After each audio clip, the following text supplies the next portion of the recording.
This is the Business Storytelling Show, a top global marketing podcast listened to in more than 100 countries, live streamed on social media, and broadcast on DBTV. Christoph Trapp chats with industry leaders to help your company tell better business stories. Here's today's episode.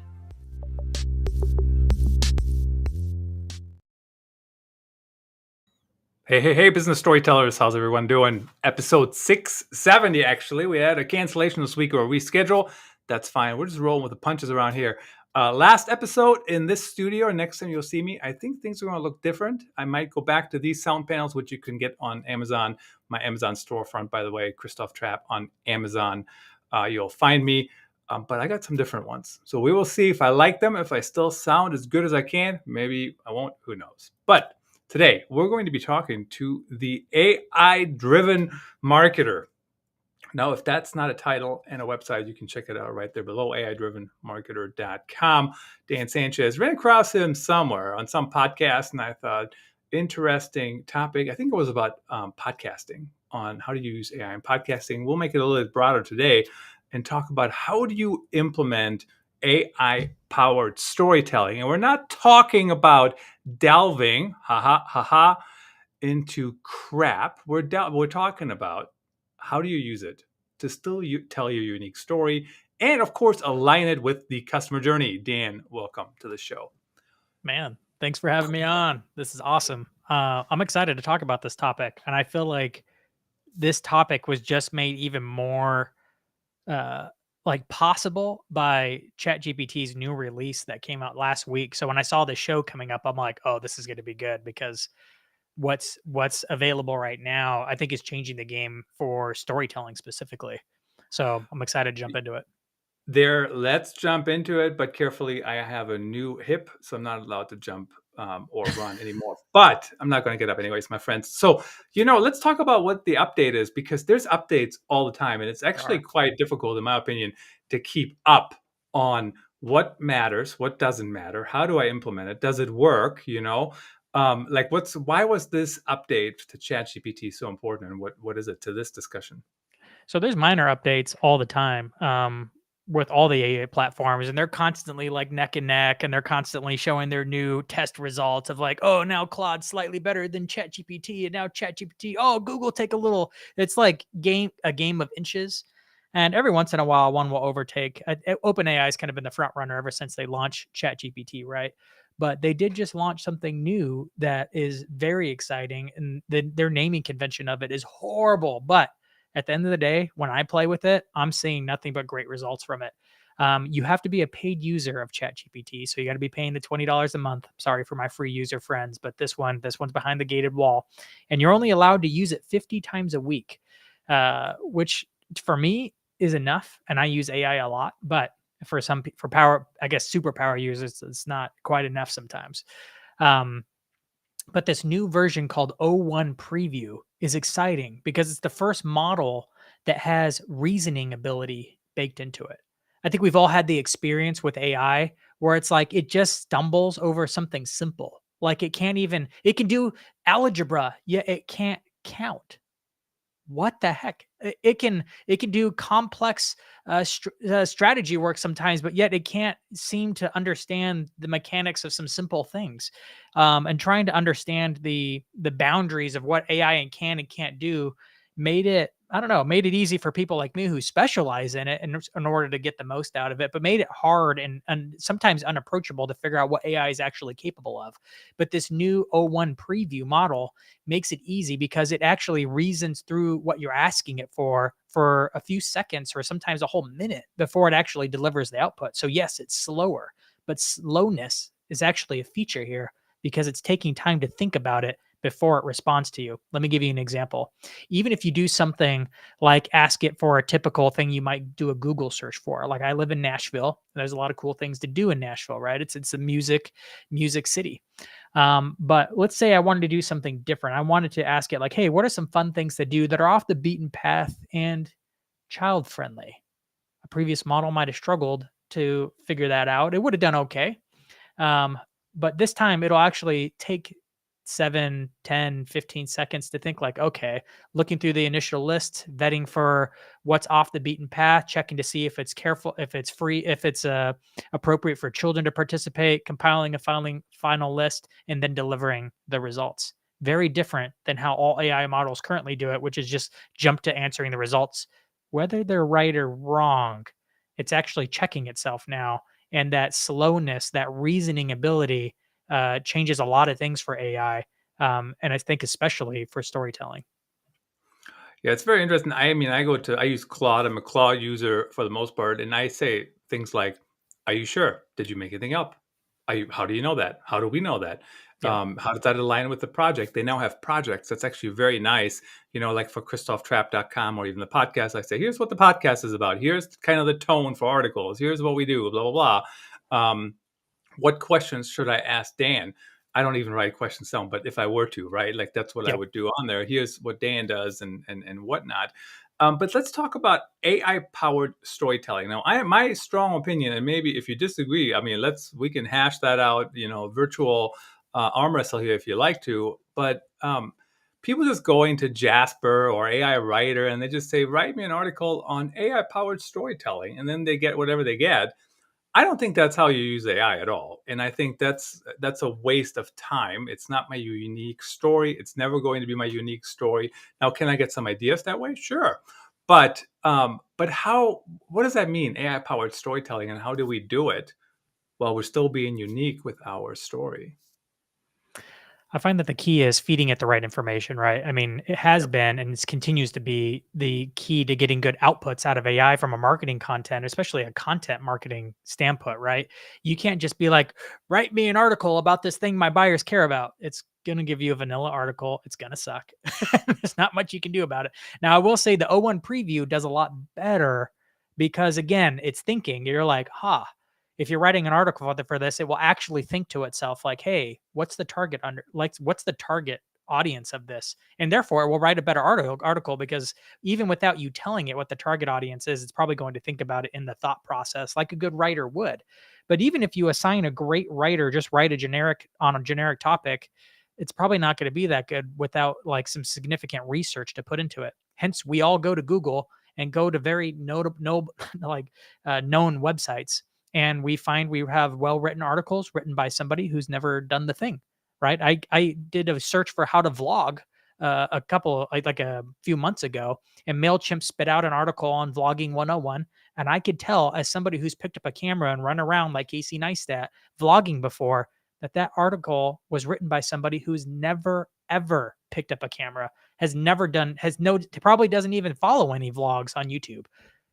That's a disaster. And so AI has the same problem that humans do, in that it needs original content, it needs thought leadership, it needs data, it needs expertise, it needs your experience in order to craft the stories.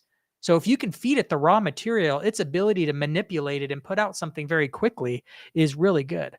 One that I was doing recently that I'd like to leave here and challenge some people with is using it to come up with a company's strategic narrative, right? That's storytelling at a strategy level within the organization. It's very difficult to do. Andy Raskin made that very popular in the B2B space a few years ago. And I remember sitting down when I was the director of marketing for Sweetfish Media. It's a large B2B podcasting agency. And we wrestled for hours, days, even weeks over the strategic narrative, going back and forth with each other. Like, oh, what's the old way versus the new way in the industry? How do we introduce the solution without talking about our product or service? How do we adjust to it? And we studied it and we looked at it. Now with O1 Preview, I was literally just on Sunday putting in a very generic prompt. I said, write an Andy Raskin style strategic narrative for the podcast agency Sweetfish Media. Make sure it speaks to the needs of B2B marketers and incorporates a strong narrative that differentiates the company from its competitors and substitutes. What it gave me back, I'm like, oh, I wish I would have had this a couple of years ago when we were working on this, because it was good. Was it the perfect first draft? No, it went off on a kind of a tangent of conversational marketing, but still overall what it put out was very strong for a strategic narrative that I could then use to build the website or come up with other messaging and narrative pieces of content for the agency. Now, because it took 10 seconds to think, it's actually taking the time to evaluate Andy Raskin style, formulate the strategic narrative. I'm like reading down the thought process because it actually gives you a little drop down of its thinking before it writes. It's very helpful to see how it's embracing it.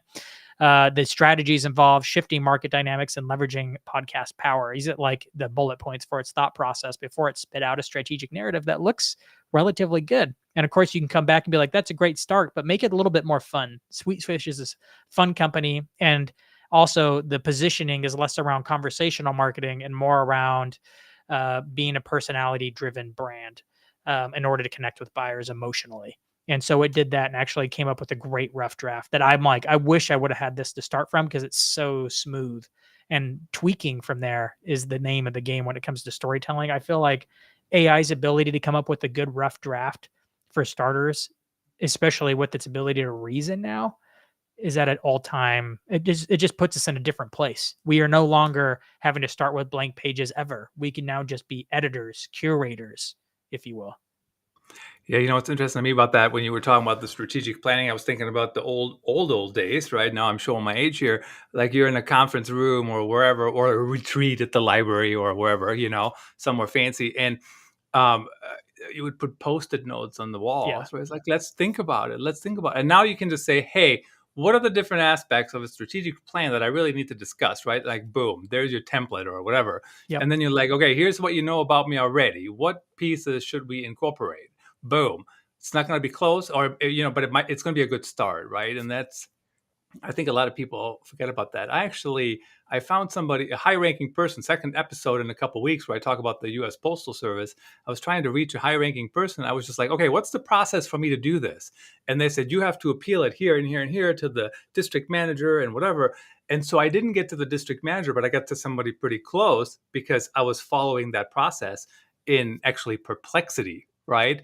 And then I called and she said, well, that's not me. And I said, well, it still got me pretty close, right? So like you have to keep in mind it's not always correct. But when it comes to storytelling, so now you have the strategy in place, I use AI for all kinds of different things, including the cutting up of the episode, right? Today, we'll throw Yep. that into Opus Clips. We'll get some clips that we'll use on YouTube, LinkedIn, blah, blah, blah. I use Otter to transcribe it, right, in a couple of seconds. I think those are probably the main things. I use Claude to get some other ideas. Okay, what are some things Dan and Christoph talked about that I didn't even think about early on that I could now write about, in addition to the actual topic that we declared initially. But what are some other ways that you would recommend people use AI in their storytelling? Absolutely. So I think some easy ways are looking at what are the stories going on in your business all the time. Think of case studies, customer testimonials, maybe even your founder story. Sometimes it's hard to get them drafted unless you're working with a professional writer that specializes in storytelling. You're like, ugh, like it's hard to get them down. You write it doesn't feel right. Now, if you could literally just throw the meat of it down, like the case study. If you have someone rattle off, like, well, they came in, like maybe you get the sales rep in, you record a little session with him, and you get the little transcript of like, what was the problem they were coming in for? What was the solution? How do we arrive at that topic? Like, you could probably even take the sales calls and be like, hey, come up with a case study based on this, and then talk to customer service later who maybe got some data points on how well they're doing now, and then give AI that starting point in order to come up with a case study. Now, if you're going to do case studies really well, you might go and talk to that customer with questions and kind of do a quick interview in order to unpack it. But then you can unpack that interview, pop it into AI, and be like, "Hey, using this template, it's always good to give an example. Come up with a case study based on the transcript of this story, this template." Come up with a case study that looks like this, and it will execute it and put together a pretty dang good starting point for that story.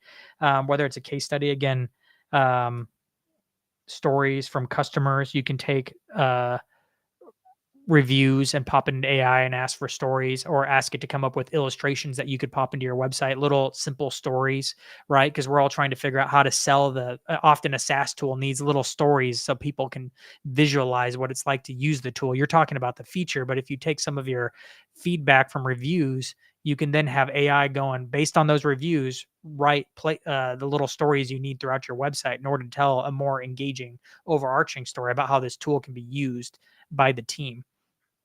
And it can even do creative things. But before I get into some of the more creative things that I've done with marketing and AI now, I'll see if you have any questions about those little turning case studies into stories. Yeah, what's interesting to me too is when you're talking about those things is what happens to the writers, right? I mean, you still need to be an editor. You still need to know the topic. When you were mentioning the example of I'm not a Casey Neistat or whoever the person that was doing it, Yeah. but um, they never even followed anybody who does that kind of thing, and then they wrote about it. I'm in the market research industry, right? I'm not a market researcher, but I write about it all the time. I Yep. work with market research companies, so I know the industry better than somebody who wouldn't be in it. But how do people adjust their skills? I personally think it's great, right? Like I get the content, and then I'll get it into submission, basically, one way or another. But what are the skills that people have to actually make this work? And how do you know? And how dependent can you be on one tool? What if Claude AI goes out of business, or ChatGPT shuts down? I know they're not owned by Google, but like we've seen that Yep. happen. I think these models are they're pretty close to each other. And if ChatGPT stopped existing, I'd be like, okay, I'd go set up a Claude account, take my same payment, go pay it to Claude. And instead of having custom GPTs, or what I think you call that artifacts, right? It's their custom GPTs where you can load it in with custom instructions and stuff. I could do Yep. the same thing with Google. Like not all the companies won't die, and they all work generally the same. There are nuances between them, but like generally, it's like learning. I don't know. It's not even like learning instruments. It'd be like jumping from I don't know. Maybe this isn't a fair comparison, 'cause I don't play these instruments, but jumping from like a violin to a viola, like they're pretty similar, and a lot of the skill sets will carry over.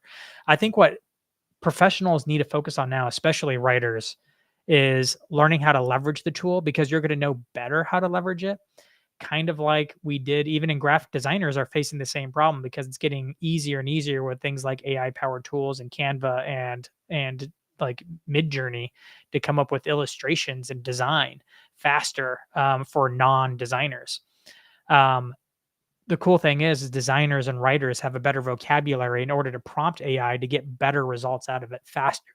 So the ones who embrace the tool sooner will be able to get ahead, because they'll be able to do more work better and faster than normal people will, because they'll know the words for the style that they want.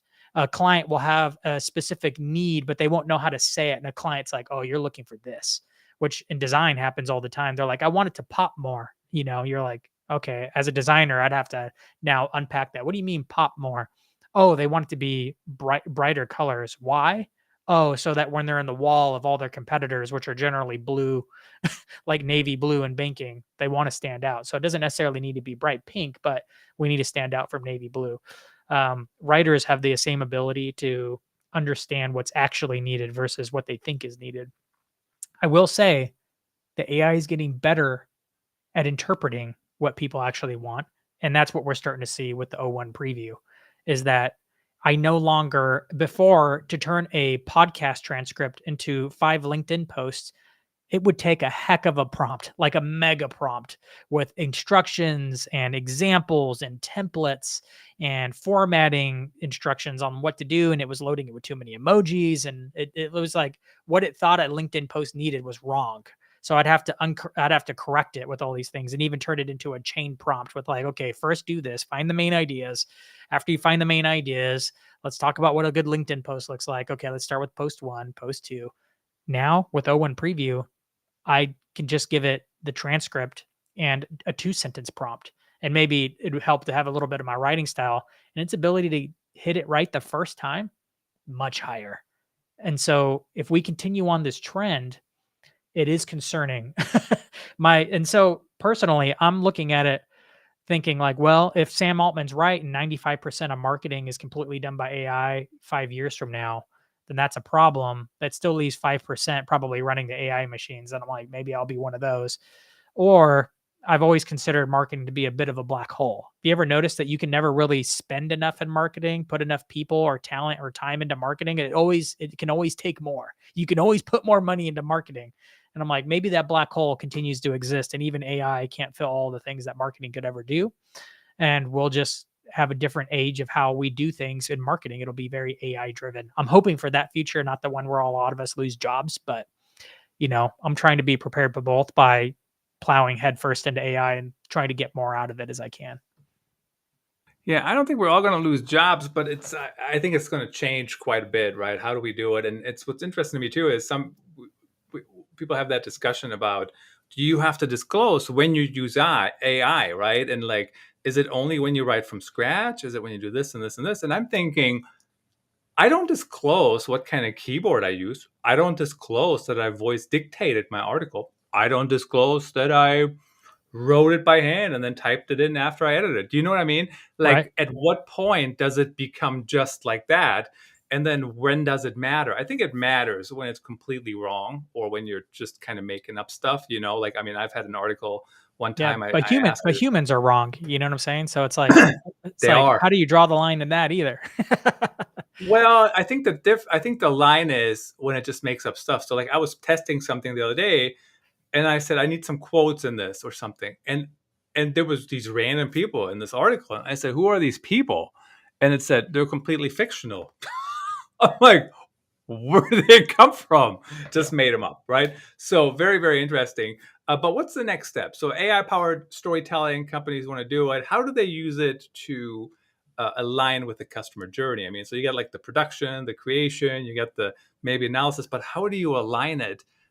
Right time, right place, those buzzwords. That's a really good question. I think, how do you align it to the customer journey? It's such a broad question. You're like, well, which part of the customer journey? Every part of the customer journey needs something different, and how you can use AI to solve it depends. So generally, where I find AI can be the most useful is looking at the bottleneck. What part of the customer journey is broken for your business? Which part is not resolved yet? You could probably start using AI to fix that bottleneck. But let's keep it on storytelling. Something that I'm experimenting with. This makes a lot of people really uncomfortable, but it's something that I'm pushing into harder, more and more often, because I think this is one of the most powerful parts of AI, is using AI to write custom content for hyper personalized content. If you want an example, it's on AI-drivenmarketer.com/course. It's a free course, and it will ask you 3 questions before you sign up for the course with your email. It'll ask you what your job title is, what market you're in, and who your buyer is. With those 3 pieces of information, I actually take the transcript video, because there's a video, 5 video lessons you'll get in a row on how to become better at AI, but it'll actually customize the lesson with action points specific to who you are, who you sell to, and what you're selling. So that a CMO selling beauty products to tweens is going to get a very different lesson than an email marketing specialist on the ground level of a B2B SaaS startup. You're going selling to maybe, I don't know, veterinarians.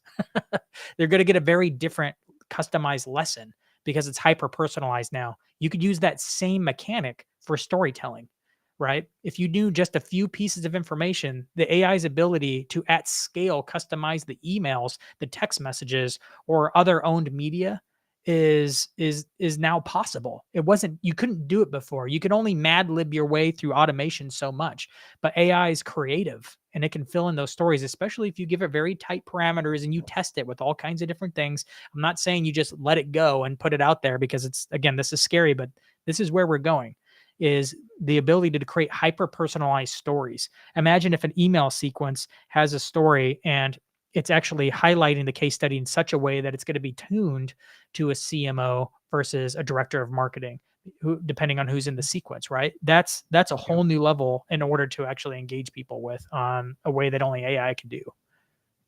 Very interesting. Of course, you can level that up and scale it up much quicker than me thinking about it. Hey, would this audience care about that at that point? Much, much easier. AI-driven marketer, connect with Dan.